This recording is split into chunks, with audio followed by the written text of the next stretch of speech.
kogu aeg tuleb midagi meelde jälle rellakatega seoses, et üks asi, mis mul Boschil veel meeldib ja vist Makita on ka äkki, on see, et mis asendisse ma saan nagu rellaka panna. Paned aku peale ja seisab. Enamustel on see mingi 45 kraadi all kuskile suundas, et sa ei saa seda rellakat niimoodi vastu maad panna ja seisma nagu, et mõnes mõttes võib-olla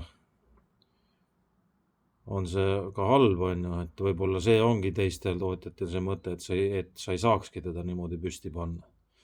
Et mingi ohutuse mõte, et panete nii püsti kuskil plaadi peale näiteks, räägime ju plaatimistöödest enamusest, siis lähed äkki pihta ja kukub tolksti maha see, et see oht on nagu selle. Aga vahest on päris hea mugav teda niimoodi panna ja kui sa sellega oled ära harjunud jälle, siis metapool ja kõikidel on ta pool viltu ja siis sa nagu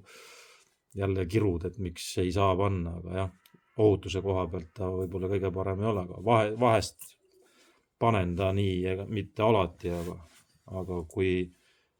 teiste tootjate omasid tahad panna, siis sa nagu natuke sülgad tuld, et miks ma seda teha ei saa.